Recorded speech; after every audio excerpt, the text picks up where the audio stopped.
Bonsoir, mesdames et messieurs. Installez-vous, je vous en prie. Je me présente, je suis Patrice Aliki de l'association Thucydide, l'association qui organise les cafés Histoire. Le 10 juin 2014, vous m'entendez bien au fond? Ça va? Le 10 juin 2014, des soldats de Daesh se filmaient en train de détruire au bulldozer un mur de sable symbolisant la frontière entre Irak et Syrie. Photos et vidéos diffusées sur Internet étaient diffusées sur Internet avec ce titre « Briser la frontière Sykes-Picot ». À la fin du même mois, le 29 juin 2014, le leader de Daesh, Abu Bakr al-Baghdadi, je ne sais pas si je dis bien, proclamait la renaissance du califat dont il prenait la tête. Califat, Sykes-Picot, voilà qu'à nouveau l'actualité nous plonge dans l'histoire. C'est une histoire récente puisqu'il s'agit d'événements qui ont presque tout juste 100 ans. Nous sommes en pleine Première Guerre mondiale, l'Empire ottoman agonise, Français et Britanniques sont prêts à s'en partager les dépouilles.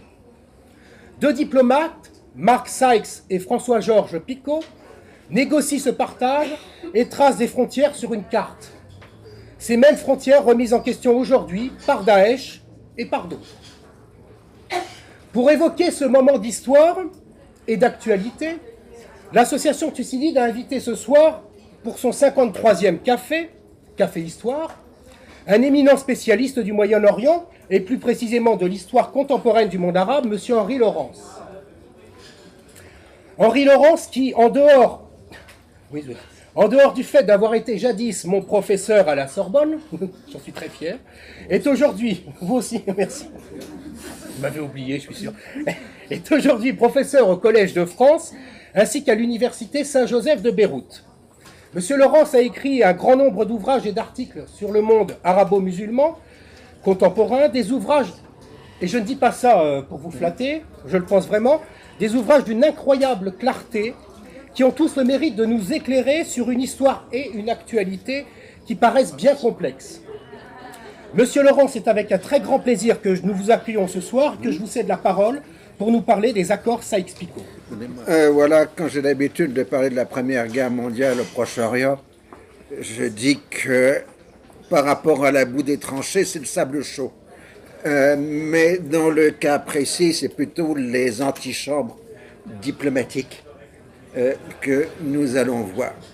Alors, il faut, pour comprendre ce qui va se passer dans les négociations, revenir évidemment en arrière, puisqu'il y a une longue histoire qu'on appelle celle de la question d'Orient, qui est une histoire complexe et qui, à mon avis, continue de se poursuivre aujourd'hui. Mais enfin, techniquement, cette question d'Orient, c'est le sort de l'Empire ottoman. Et les puissances occidentales, d'un côté, n'étaient pas capables de se mettre d'accord pour se partager l'Empire ottoman, entre autres raisons, parce que l'Empire ottoman était sur la route des Indes et que les Indes, c'était vital pour l'Empire britannique. Et donc, les Anglais interdisaient à tout autre compétiteur de se mettre sur cette route des Indes. Donc, finalement, l'intérêt majeur des grandes puissances était le maintien de l'Empire ottoman, puisque c'était une structure juridique commode pour les investissements économiques des Européens dans la région. Et donc, ils n'avaient pas vraiment envie de faire disparaître cet empire.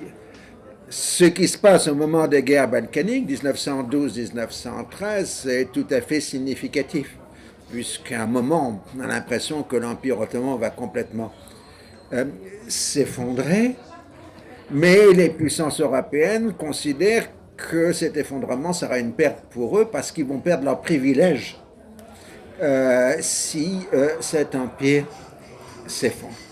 Donc, à la fin de 1913, le consensus européen est bien le maintien de l'Empire ottoman.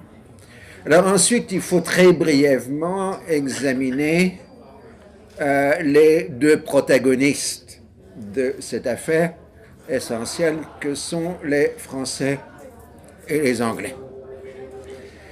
Les Français sont très solidement installés économiquement dans l'Empire ottoman, sont les premiers investisseurs européens du point de vue de l'économie, ils contrôlent en particulier la majorité de la dette ottomane, mais ils sont surtout une grande puissance culturelle. Il y a le fait que le français est devenu la seconde langue de l'Empire, la langue d'administration, de modernité. Et vous avez le fait que des centaines d'écoles ont été ouvertes en langue française, essentiellement par des religieux catholiques français, mais aussi éventuellement par les juifs de l'Alliance israélite universelle, plus quelques protestants.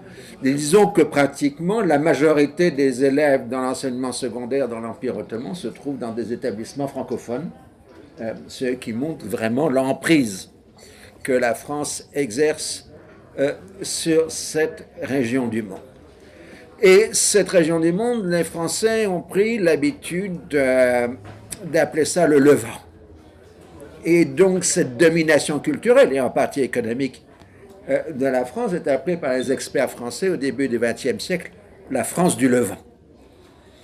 France du Levant qui fait monter les larmes à l'œil à tout voyageur européen, enfin français, qui voit des enfants réciter les fables de La Fontaine devant monsieur le consul, devant monsieur le voyageur, etc.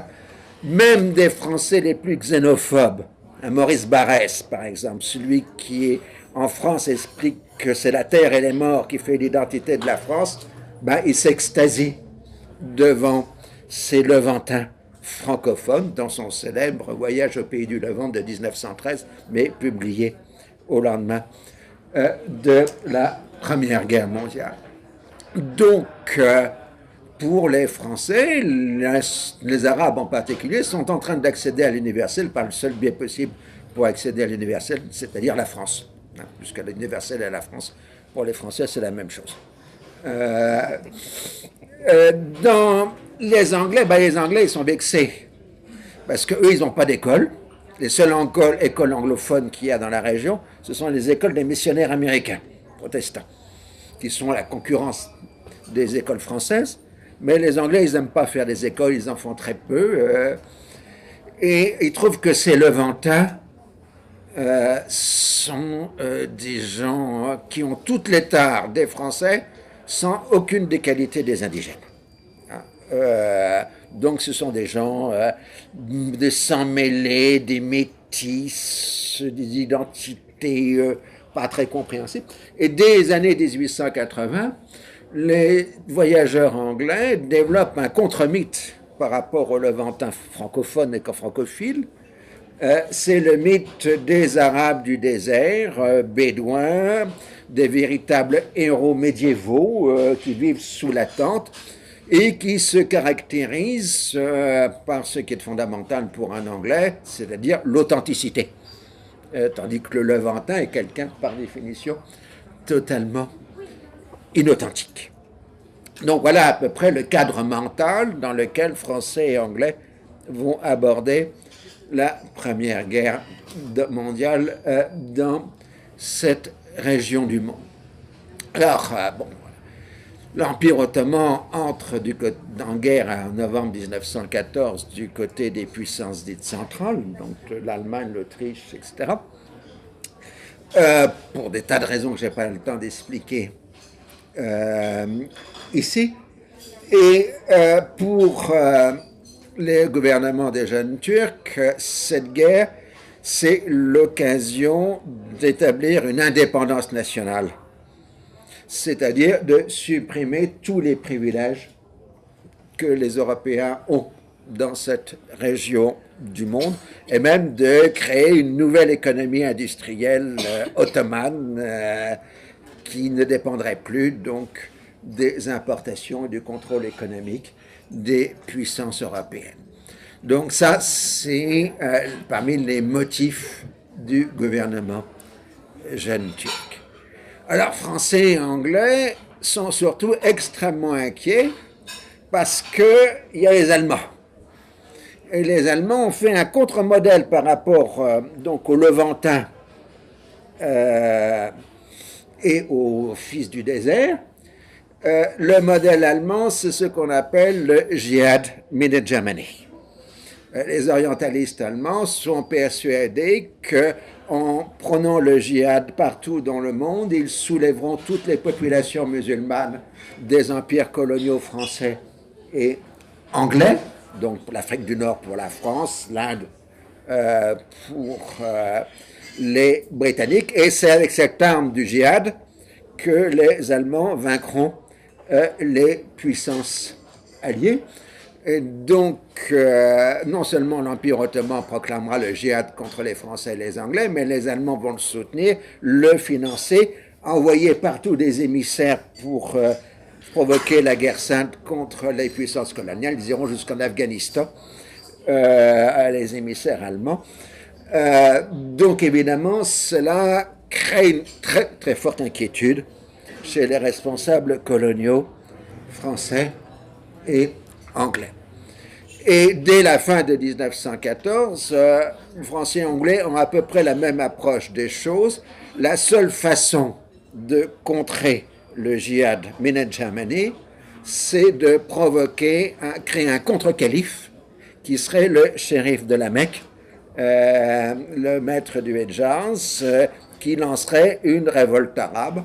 Et donc des négociations compliquées vont passer entre les Anglais et le shérif de la Mecque à travers la mer Rouge sur des bateaux français. Enfin, c'est une histoire un peu compliquée, d'autant plus que le texte anglais, le texte arabe de la négociation entre Sir Harry MacMahon et le shérif de la Mecque diffèrent, parce que les traducteurs que les Anglais ont utilisés ne sont pas très bons. Donc évidemment, ça pose des problèmes, et un des problèmes centraux, c'est que les Anglais ont voulu dire que ce qu'ils promettent territorialement aux Arabes ne va pas jusqu'au rivage de la Méditerranée. Et pour cela, ils ont utilisé l'expression « les régions non purement arabes », ce qui n'a aucun sens pour le shérif de la Mecque qui ne connaît pas cette distinction anglaise entre les Levantins et les Arabes. Et très correctement, le shérif de la Mecque répond « mais les chrétiens sont arabes. Ils sont de descendance arabe, de généalogie arabe, ils sont donc purement arabes. » Il y a là une incompréhension culturelle entre la projection mentale des Britanniques et la culture classique arabe que connaît le shérif Hussein. Donc vous avez évidemment des incompréhensions, des quiproquos, des malentendus, un texte qui n'est pas clair, mais de toute façon, comme dans toute la guerre, on essaye de soulever les populations qui sont à l'intérieur de l'empire ennemi, et on fait des tas de promesses, mais on met toujours au-dessous, à condition que vous réussissez. C'est-à-dire, si vous faites rien, vous n'aurez rien. Ça, c'est toujours la règle. Et les Allemands essayent de faire des soulèvements en Irlande, en Inde, etc. Les Français et les Anglais essayent de faire des soulèvements à l'intérieur de l'Empire ottoman. Bon, fin 14, c'est l'impasse sur le front de l'Ouest, le véritable front français, anglais, enfin chacun s'enterre dans les tranchées à partir de novembre 1914. Et la grande question qu'on va se poser de chaque côté de la guerre, c'est comment gagner la guerre, comment repasser au mouvement maintenant qu'on s'est immobilisé. Et les Anglais ont une idée géniale, on va attaquer l'Empire ottoman pour casser l'Empire ottoman, rétablir la liaison avec la Russie. Et comme ça, on prendra à revers par l'Europe centrale, l'Allemagne et l'Autriche. Et donc, Français et Anglais, je passe sur les détails parce que l'affaire est assez complexe, décident d'attaquer directement à la capitale ottomane en prenant d'assaut le détroit de Dardanelles. Et donc c'est la terrible bataille des Dardanelles qui commence au printemps 1915, une terrible boucherie, quelque chose d'absolument épouvantable. Or, si les Français et les Anglais débarquent à proximité de Constantinople et presque Constantinople, ils touchent à un point essentiel du rêve russe depuis 2 siècles, qui est que Constantinople doit revenir à la Russie, puisque Constantinople c'est la seconde Rome et que Moscou est la troisième Rome. Et donc c'est le retour de la seconde Rome au giron de la troisième. Et donc les Russes vont savoir, d'accord, attaquer et prenez Constantinople, mais pour nous, il nous faut Constantinople comme but de guerre. Bon, comme les Français et les Anglais ne veulent pas vexer les Russes dont ils ont bien besoin, ils acceptent que Constantinople passe aux Russes. Mais à partir de ce moment-là, ils sont obligés de considérer que c'est fini de l'Empire ottoman. Donc il faut négocier un partage entre les Français et les Anglais du morceau. Alors, après quelques réflexions, discussions, on a considéré que le plus simple était de donner à 2 diplomates, du côté anglais Sir Mark Sykes et du côté français François-Georges Picot, la charge de faire la négociation. Bien évidemment, ils ont des instructions, bien évidemment, ils rapportent régulièrement leurs discussions à leur supérieur hiérarchique. Ils ne sont pas laissés tout seuls, mais ils ont en charge chacun la négociation qui consiste à se partager la peau de l'ours avant de l'avoir prise. En gros, c'est ça. Or, en 1912, pour des raisons que je n'ai pas le temps d'expliquer, l'Angleterre avait reconnu à la France que la totalité de la Syrie était dans la zone d'influence française. Donc, évidemment, la France réclame la Syrie. Et pour les Français, cette Syrie, ce sera l'extension du Levant. Il s'agit de créer une grande Syrie, les Français appellent ça une Syrie naturelle, qui serait culturellement levantine, c'est-à-dire franco-arabe, qui serait sur tutelle française, au moins pour un certain temps. Mais les Anglais, eux, ils soutiennent la révolte arabe. Et les Français en ont besoin aussi parce que la révolte arabe, c'est indispensable pour contrer le djihad Minette Germany. Et donc les Anglais, eux, ils veulent une grande Arabie. Donc en fait, quand vous regardez les instructions qui sont données à Georges Picot, c'est de trouver la frontière entre l'Arabie et la Syrie. Ce sont des noms de code. Syrie, ça signifie zone française, Arabie, zone anglaise.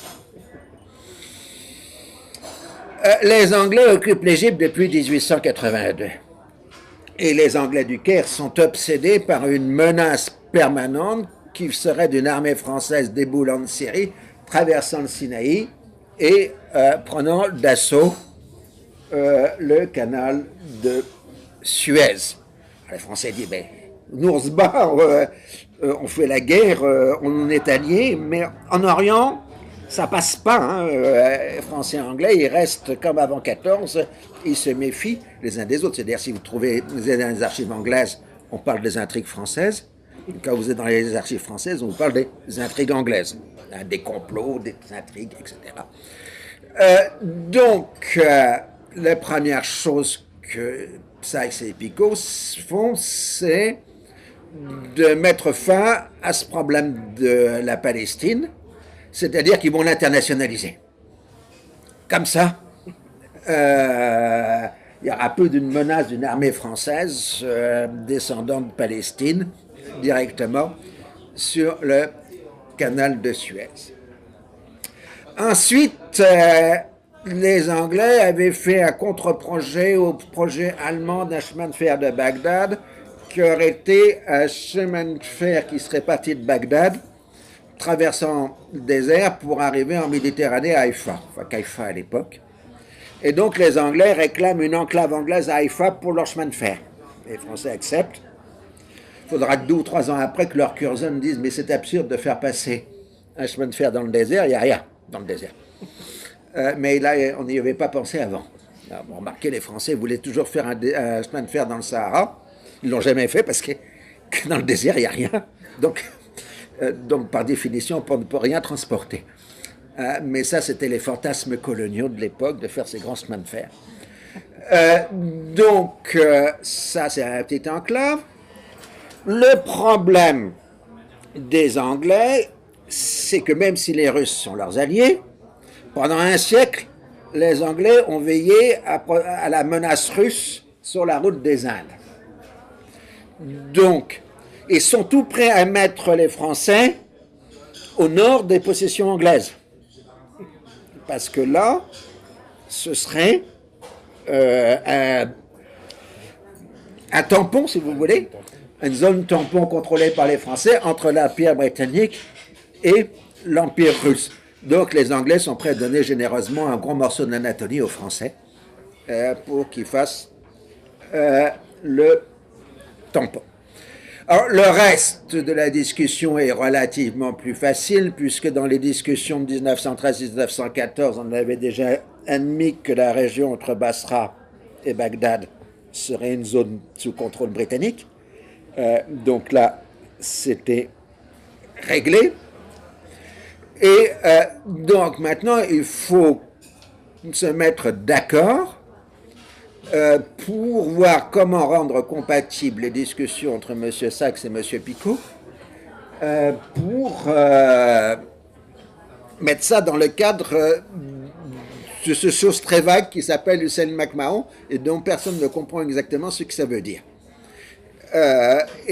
Donc on dit, ça c'est le début de l'accord, pour créer un ou des États arabes. C'est-à-dire que le but des Français et des Anglais, c'est bien de créer un ou des États arabes qui seraient sous tutelle. Une partie des États arabes serait sous tutelle française, une partie des États arabes serait sur tutelle anglaise. Ce qui vous donne donc le résultat final que vous avez sur la carte. Donc, vous voyez en jaune ici la Palestine internationalisée avec l'enclave de Haïfa. Ensuite, en bleu, la zone directe française qui est surtout anatolienne, ce qu'on appelle la Cilicie. En A et en B, donc en A, c'est la zone de contrôle indirect française, et en B, c'est la zone de contrôle indirect anglaise, et puis en rouge, là, la zone directe des Britanniques. Bon, maintenant qu'on a fait le boulot, les diplomates, on renvoie ça au supérieur. Et donc, on retransmet ça aux autorités supérieures qui regardent et qui approuvent. Et donc, en mai 1916, ce n'est pas M. Sachs et Picot qui signent. C'était une opération de terrorisme pour mes étudiants. Je disais, qui a signé l'accord Sykes-Picot? Et c'est pas Sachs et Picot qui signe, c'est Paul Cambon, qui est l'ambassadeur de France à Londres, qui signe une lettre, un échange de lettres avec Sir Edward Grey, qui est le ministre des Affaires étrangères britannique. C'est pour ça que les Français appellent cela tout à fait correctement l'accord Cambon-Grey. Alors, bon, je dirais tout de suite, c'est plus tard que les Anglais vont appeler ça Sykes-Picot pour en abaisser le niveau, parce que la perfide Albion, évidemment, elle va reprendre ses engagements. Donc, de ce point de vue, l'affaire est à peu près réglée. Les Russes ont donné leur accord, donc ça va. Et puis les derniers à donner leur accord, c'est l'Italie, dans les accords de Saint-Jean-de-Maurienne. Ils auront un siège dans l'autorité qui fait la gestion de la Palestine. Et donc, ils signent à leur tour l'accord. Donc, l'accord Sykes-Picot est en réalité un accord Combangrais qui est repris ensuite dans les accords dits de Saint-Jean-de-Maurienne entre la France, la Grande-Bretagne et l'Italie. En général, les historiens britanniques oublient les accords de Saint-Jean-de-Maurienne. Allez savoir pourquoi. Donc là, l'affaire est à peu près réglée. Sauf qu'évidemment, on s'est partagé quelque chose qu'on n'a pas. Hein, parce qu'on se bat toujours dans le Sinaï à ce moment-là. On s'est pris une sacrée déculottée aux Dardanelles, très sanglante. Le seul grand exploit des Dardanelles, c'est qu'on a réussi à les évacuer sans perte d'hommes. Et du coup, l'armée française des Dardanelles est partie à Salonique, tandis que l'armée britannique est revenue en partie en Égypte.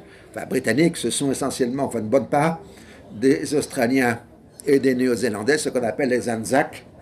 Et les Dardanelles et la campagne d'Orient sera la naissance des nations australiennes et néo-zélandaises dans la guerre. C'est l'épopée des Anzacs qui est restée très forte dans la mémoire donc de l'hémisphère sud, les fameux Anzacs. Et donc l'affaire peut être réglée. Alors maintenant, rappelez-vous que la Première Guerre mondiale, c'est pas une guerre de mouvement.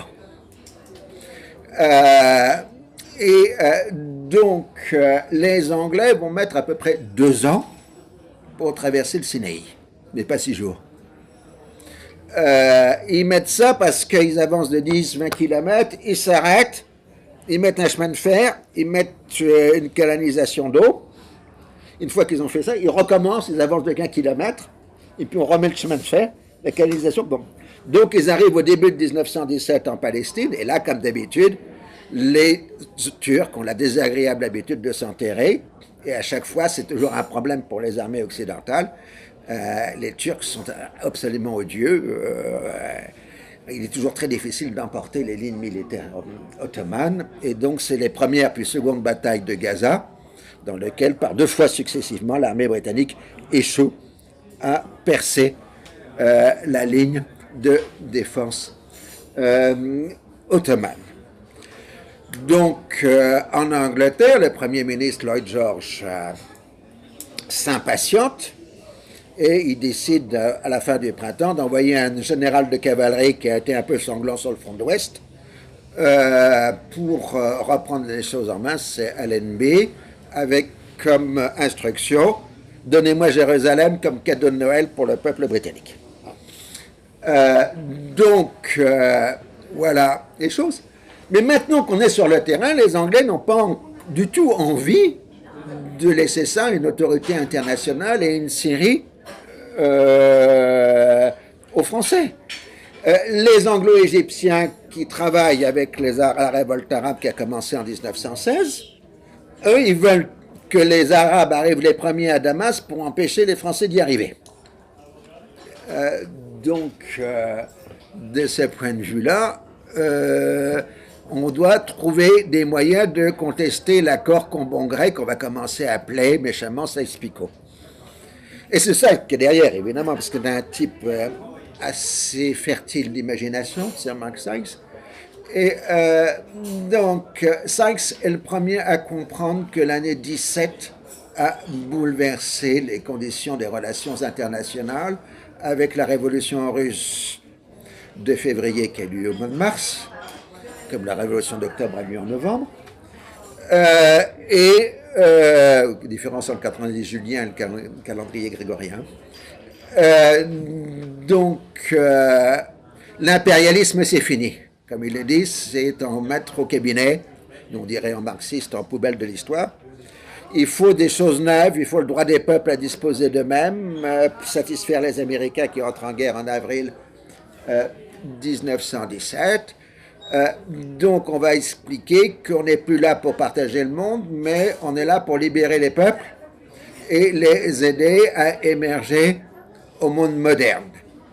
Alors du coup, pour régler la question de Palestine, Sir Maxas contacte les sionistes en disant on ne pourrait pas faire un peu de bruit, comme ça permettrait qu'on remette en cause au moins la partie de l'accord sur l'internationalisation. Donc les sionistes n'arrivent qu'au printemps 1917 dans le débat, et ça conduira à la déclaration dite de Balfour du 2 novembre 1917. Bon. Les Français, ils ne sont pas très présents sur le terrain parce que la principale armée à l'extérieur, elle est à Salonique, elle n'est pas en Orient. La seule troupe vraiment importante que les Français ont dans la région, c'est un petit contingent de soldats français d'Afrique du Nord, majoritairement musulmans, qui combat dans la révolte arabe. Et qui en particulier donne l'artillerie de la révolte arabe. C'est les Français, le capitaine Pisani, mais derrière lui, toute une bande d'officiers algériens de l'armée française qui combattent là. La seule chose que les Français ont fait avec la révolte arabe, c'est d'envoyer faire le premier pèlerinage musulman organisé par la France à la Mecque, créant le pèlerinage colonial qui durera jusqu'à 1962, puisque la France laïque organisait le pèlerinage à la Mecque, bien évidemment. Donc, de ce point de vue-là, il faut satisfaire le droit des peuples. Bon, arrive à l'NB, c'est un malin. Il dit, je regarde d'un côté pour frapper de l'autre. Donc, il fait semblant d'attaquer vers Gaza, et il attaque de l'autre côté vers Beersheba. Il perce le front ottoman, et les Ottomans refluent en arrière. C'est exactement la manœuvre que Schwarzkopf a fait en 1991. Je pense qu'il s'est complètement inspiré d'Allenby. Donc, les Anglais entrent à Jérusalem au début du mois de décembre 1917. François-Georges Picot est maintenant haut commissaire de la France en Syrie et en Palestine.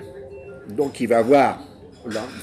Il participe à l'entrée à Jérusalem, et ensuite il dit à Picot, à l'ennemi, bon, maintenant que je suis au commissaire, comment on fait le partage des pouvoirs? Et l'ennemi dit, non, on partage rien, loi martiale, on discutera après la guerre. Et donc, loi martiale, tous les Anglais contrôlent tout, et l'affaire est réglée, et puis de toute façon, c'est la fin des haricots, je veux dire. Tout le monde sait que ça n'a aucune importance, ce sideshow, parce que la vraie sort de la guerre, ça va se jouer sur le front de l'Ouest à partir de février-mars 1918, quand les troupes allemandes revenues de Russie vont attaquer le front français. Donc c'est les fameuses offensives de Ludendorff, les coups de boutoir de Ludendorff, et inversement, Allenby, on lui retire une grande partie de ses troupes, parce que vraiment, le sort de la guerre, elle se joue du côté de la Marne, etc. C'est la seconde bataille de la Marne, et ainsi de suite. Seule différence, c'est que les Allemands n'ont pas de pétrole, tandis que l'armée alliée a du pétrole. Et l'armée de 1918, c'est une armée sur des camions, des tanks et des avions. Ce qui fait que la mobilité de l'armée française et de l'armée britannique et bientôt des Américains est infiniment supérieure à la mobilité allemande. Ce qui fait que quand Foch prendra l'offensive à partir du 8 août 1918, c'est une offensive continue parce que on fait gripper les unités d'un point à l'autre du front par camion. Je vous rappelle déjà, à Verdun, c'était la fameuse voie sacrée, la noria de camions qui alimentait le front français à Verdun. Or, les Français et les Anglais n'ont pas de pétrole. Mais ils ont des idées, comme on disait à l'époque. Et donc, il faut trouver du pétrole parce que ça ne va pas dépendre éternellement des Américains pour l'approvisionnement en pétrole. Donc, les Français de 1918, ils veulent plus d'une grande Syrie cléricale donnée à des jésuites ou à des lazaristes, etc., comme en 1914, une Syrie levantine, quoi. On dit cyniquement dans l'entourage de Clémenceau, on dit on veut une Syrie utile. Expression qui vient de réapparaître depuis quelques mois dans les discussions. Donc la Syrie utile, ça veut dire une Syrie où il y a du pétrole. Alors, on soupçonne qu'il y a du pétrole dans le vilayet de Mossoul, qui est dans la zone française, Mais les concessions sont aux mains des Britanniques. Donc c'est évidemment un peu vexant pour les Français d'avoir le terrain mais pas le pétrole. Donc la question est ouverte. Je passe sur les détails qui sont extrêmement nombreux. Les Américains poussent tout le monde à dire qu'ils sont là pour libérer les peuples. Les Français et les Anglais sont obligés de déclarer aux uns et aux autres qu'ils sont en train de libérer les Irakiens, les Syriens, les Palestiniens, et qu'ils auront le droit de choisir leur gouvernement à la fin de la guerre. Pour les Français, pour les Anglais, choisir un gouvernement, c'est-à-dire qu'une partie des Arabes auront le droit de choisir la France, et une partie des Arabes aura le droit de choisir l'Angleterre. Hein. C'est ça que ça veut dire, à peu près. Mais de toute façon, tant que la guerre n'est pas gagnée à l'Ouest, rien ne se passe là. C'est en septembre 1918 que de façon coordonnée, l'armée anglaise de Palestine, l'armée anglaise d'Irak attaque, et en même temps l'armée française de Salonique attaque aussi, et les trois fronts craquent en même temps.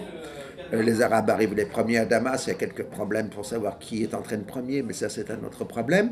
Et très rapidement, l'Empire ottoman est mis KO, et c'est l'armistice de Mudros qui fait sortir l'Empire ottoman de la guerre. Mais dans l'armistice de Mudros, c'est aussi le fait que les Français de Salonique se sont emparés de la Bulgarie, ils sont en train de marcher sur Constantinople.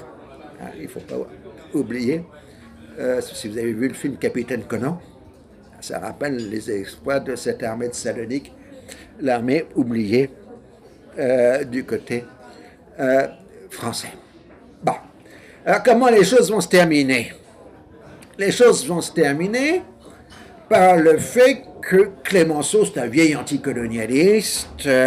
Bon, il a bien dans sa majorité tout ce lobby clérical qui veut une grande série française, donc il est obligé d'en tenir compte, même si lui c'est un bouffeur de curé. Et puis il a surtout tous ces experts économiques qui lui veulent du pétrole. Et en particulier, celui qui est derrière toute la stratégie économique de la France dans le gouvernement, c'est un grand homme d'État français très calomnié, qui est André Tardieu, et qui est le numéro 2, enfin, le grand inspirateur de la stratégie économique de Clémenceau. Et donc, comme la guerre est terminée en novembre, le 11, comme vous le savez, eh bien, on attend l'arrivée du président Wilson en Europe. Et Clémenceau pense que si on réglait les problèmes tout de suite, ça permettrait de dégager le véritable question qui est le sort de l'Allemagne, la rive gauche du Rhin, et voilà les choses réelles et importantes. Et donc la scène s'est passée au début de décembre 1918, sans témoin,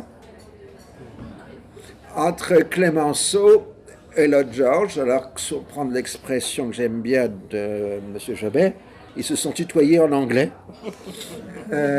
Donc je ne peux pas savoir si se tutoyer ou si vous voyez, puisque Clémenceau parlait très bien anglais. Donc on va prendre la forme du dialogue suivant. Lloyd George, enfin Clémenceau, qu'est-ce que tu veux? Lloyd George, la Palestine. Clémenceau, d'accord. Et quoi en plus?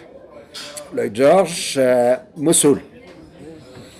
Et Clémenceau, d'accord, mais sous condition. Voilà. 2 minutes et tout sort du Proche-Orient. C'est pas ça que c'est Picot. C'est Clémenceau Lloyd George en décembre 1918. Alors là, ensuite, vient la négociation. Alors, elle est horriblement compliquée, parce que les Anglais, évidemment, reviennent sur leurs engagements pendant un moment. Les Français résistent et font la mauvaise tête. Et puis, il y avait quoi? Il y avait 300 soldats français en novembre 1918 sur le front, mais il y en a 30 000 à l'été 1919, parce que les Français débarquent à Beyrouth maintenant. Et donc, ils commencent à reprendre leur position, alors que les Anglais, eux, retirent leurs troupes. Donc, progressivement, le rapport de force régionale change. Alors, sur le terrain, qu'est-ce qui s'est passé? c'est qu'Allenby, à la fin de la guerre, il a divisé la région en trois, en organisation des territoires ennemis occupés, OETA. Donc il y a une OETA anglaise, qui est l'OETA Sud, qui comprend la Palestine, une OETA française, qui est sur le littoral syrien, libano-syro et en Cilicie, et puis une OETA arabe, qui est dans l'intérieur des terres. Donc, tout ça, c'est toujours la loi martiale. Rien n'est décidé politiquement. Alors, les Américains ont l'idée farfelue qu'il faudrait peut-être consulter les populations. Attends, non, j'ai sauté un état. Alors, le problème du président Wilson, c'est ça que son extrême ambiguïté dans l'histoire. Wilson est d'un côté l'homme qui instaure le droit des peuples à disposer d'eux-mêmes comme règle intangible du droit international. C'est essentiel, c'est ce qu'on appelle le wilsonisme, avec la nécessité d'une organisation internationale pour gérer les problèmes et donc une création d'une société des nations. Donc c'est le fameux wilsonisme, l'idéalisme américain. Mais Wilson, c'est un homme du Sud des États-Unis, un raciste. Il a refusé la demande japonaise à négociation de la paix qu'on donne un statut égal aux Blancs et aux non-Blancs. Évidemment, pour lui, le droit des peuples à disposer d'eux-mêmes, ça ne concerne pas les Arabes, les Noirs, je veux dire. Les Noirs, lui, c'est... jamais la ségrégation raciale n'a été aussi forte aux États-Unis que durant la présidence de Wilson. Il faut être clair de ce point de vue. Et les rares fonctionnaires noirs qui étaient à des postes relativement importants dans l'administration américaine ont été chassés par Wilson dès son arrivée à la présidence. Donc c'est l'ambiguïté compliquée du personnage. Et donc le problème pour les Américains depuis longtemps, et pour les Anglais aussi d'ailleurs, c'est le problème, c'est qu'en anglais on dit born, en français on dirait basané. Ces gens qui ne sont pas vraiment blancs, mais qui ne sont pas noirs non plus, et qui ne sont pas jaunes. Ces bonnes, on n'arrive pas à les caser dans la grille raciale anglo-saxonne. Alors, est-ce qu'ils sont capables d'avoir la dignité d'un peuple et en disposant d'eux-mêmes? Alors, les Anglais ont joué là-dessus sur les ambiguïtés de Wilson, et ils ont proposé une formule ambiguë qui est celle du mandat. Le mandat, c'est une colonisation à durée déterminée, un CDD. C'est-à-dire qu'on va faire un mandat ou des mandats sur les Arabes, et dans un temps relativement raisonnable, 2 ou 3 décennies au maximum, ils deviendront complètement indépendants, les puissances coloniales partiront en laissant un État clé en main avec une constitution, un parlement. Bon, les Français, s'ils en ont un morceau, ils feront des républiques. Si on laisse faire les Anglais, ils feront des monarchies. Bon, l'un et l'autre sont incorrigibles de ce point de vue-là. Donc on accorde le principe des mandats au début de 1919. Ensuite, on discute à qui les attribuer. Alors Wilson dit on va consulter. Alors les Français disent d'accord, on va consulter, et puis il faut se dire quand même, c'est un problème là. Parce que si on consulte les Arabes, ceux qui sont en zone occupée par les Anglais vont demander la France. Et ceux qui sont dans la zone tenue par les Français, ils vont demander les Anglais. On a très rapidement compris l'entourloupe. Donc les Français et l'Anglais se mettent à l'écart. Donc on met une commission purement américaine avec des missionnaires protestants. Et le résultat, c'est qu'ils diront que les Arabes voudraient un mandat américain. Donc, tout ça, ça fait plouf, comme dirait l'autre. Donc, les Américains, de toute façon, sont devenus hors jeu parce que le Sénat des États-Unis a rejeté le traité de Versailles, donc ils sont sortis de la négociation. Ils auront évidemment des observateurs, mais ils n'auront plus la parole. Et donc, ça se joue ensuite dans cet intervalle diplomatique un peu curieux qui va de la fin de la conférence de la paix à la création de la SDN. Donc, il y a quelques mois de battement. Et ces quelques mois de battement sont occupés par une série de conférences dites interalliées qui vont essayer de finaliser les choses. Et la dernière interalliée, puisque d'habitude c'était à Londres ou à Paris, bon, pour faire plaisir aux Italiens, on l'a fait à San Remo en avril 1920. Et on fignole l'affaire, c'est-à-dire qu'on a à peu près déterminé maintenant qui aurait quoi, c'est-à-dire que Mossoul passe bien aux Anglais et qu'il y a bien 2 mandats, ou 3 si vous voulez, un mandat français sur la Syrie et le Liban, un mandat britannique sur la Palestine et un autre sur l'Irak. Donc à San Remo, on fignole le truc, etc. Donc l'affaire est à peu près réglée. Chose curieuse, en même temps qu'on fignole l'affaire des mandats à San Remo, dans la pièce voisine ou dans la villa voisine, la délégation anglaise et la délégation française finalisent l'accord pétrolier, qui donne à la France 23,75% du pétrole de Mossoul. Enfin 25% au départ, mais repassera un peu plus tard dans la négociation à 23,75%. Et donc les Français créeront pour exploiter ce pétrole la Compagnie française des pétroles que vous connaissez sous le nom de Total, qui est un produit de la guerre, bien évidemment. Donc voilà. Alors, il n'y a pas d'accord Sykes-Picot. Nous sommes d'accord parce que c'est un accord qu'au bon gré. 2, si vous regardez la carte de la ligne Sykes-Picot, ça n'a rien à voir avec le règlement définitif de San Remo. 3, si vous voulez franchement rigoler, regardez la carte Sykes-Picot et voyez la zone A. Ben, la zone A, c'est là où est Daesh aujourd'hui. Daesh n'a pas aboli l'accord Sykes-Picot, il l'a concrétisé. Ce qui est assez surprenant, mais si vous regardez bien, la zone qui va de Mossoul là, au désert syrien, c'est-à-dire qu'on appelle en arabe la Badigat al-Sham, c'est là où est Daesh, c'est la zone A de l'accord Sykes-Picot. Alors, ensuite, il y a encore quelques transformations compliquées, puisque San Remo était là pour préparer le traité de Sèvres avec l'Empire ottoman, mais la guerre d'indépendance de la Turquie met fin au traité de Sèvres, et donc il est remplacé par le traité de Lausanne, qui est beaucoup plus avantageux pour les Turcs en 1923.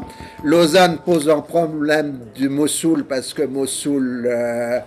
les Turcs le revendiquent, donc ça agace les Anglais, et on n'a pas réussi à se mettre d'accord à Lausanne, donc on fait un arbitrage de la Société des Nations en 1925 qui donne définitivement Mossoul à l'Irak. Donc l'autre jour j'étais à Istanbul pour discuter, enfin c'était une journée franco-turque et de géopolitique, et ce que nous disaient nos amis turcs, c'est pas Sykes-Picot qui est remis en cause, c'est Lausanne. Et ils sont beaucoup plus inquiets que les autres, parce que remettre en cause Lausanne, c'est créer des États kurdes. Donc c'est ça l'enjeu, c'est pas Sykes-Picot. Voilà. Dernier point, est-ce que ce sont des grands méchants impérialistes qui ont fait tout ça et ont imposé à des pauvres Arabes un partage qu'ils ne voulaient pas? C'est évidemment beaucoup plus compliqué. En 1918-1919, il n'y avait pas de force arabe centraliste ayant un moyen d'exiger la création d'un grand État arabe unitaire. Ça n'existait pas.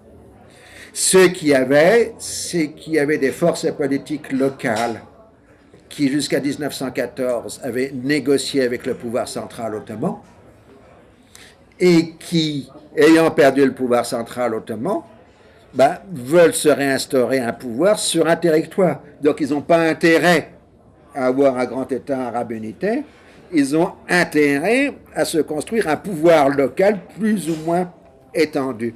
Et ce qui se passe au début des années 20, disons dans les mandats, c'est un partenariat tantôt favorable, tantôt conflictuel, entre les nationalistes d'un côté et la puissance mandataire de l'autre, puisque la puissance mandataire, elle sait de toute façon qu'elle doit s'en aller. Qui en gros va amener la naissance de forces qu'à défaut d'autre chose j'appellerais centralistes à l'intérieur de chaque mandat. Et ces forces centralistes qu'on peut appeler Jérusalem, Beyrouth, Damas, Bagdad vont prendre le contrôle des territoires dessinés par les Français et par les Britanniques. L'image que j'utilise constamment, c'est la suivante. Les Français et Anglais ont fait les tracés des cartes, les Arabes l'ont colorié. Et en effet, toute l'histoire du Proche-Orient de 1920 jusqu'à 1970, peut-être, au moins jusqu'aux années 60, c'est la prise de contrôle du territoire et de la population par ces forces centralistes dans le cadre des frontières qui ont été fixées au lendemain de la Première Guerre mondiale. Et c'est bien pour ça que ce partage n'a jamais été remis en cause. Parce que, de toute façon, les sociétés ont divergé maintenant. Depuis un siècle, elles divergent. Pensez simplement toutes les difficultés que l'Allemagne a eues pour réintégrer l'Allemagne de l'Est pour une divergence de 45 ans. Là, vous avez maintenant un siècle de divergence. Quant à Daesh, c'est un coup de propagande. Tous les chefs de Daesh en Syrie sont irakiens. Il n'y a pas un Syrien dedans. Ils font juste de la chair à canon. Le reste, c'était donc de la pub. On filme ça. Mais en réalité, Daesh n'a pas aboli la différence entre la Syrie et l'Irak. Voilà, j'ai fait mes 50 minutes, docteur. C'était parfait. Mais, merci beaucoup. Voilà. On va se sketcher.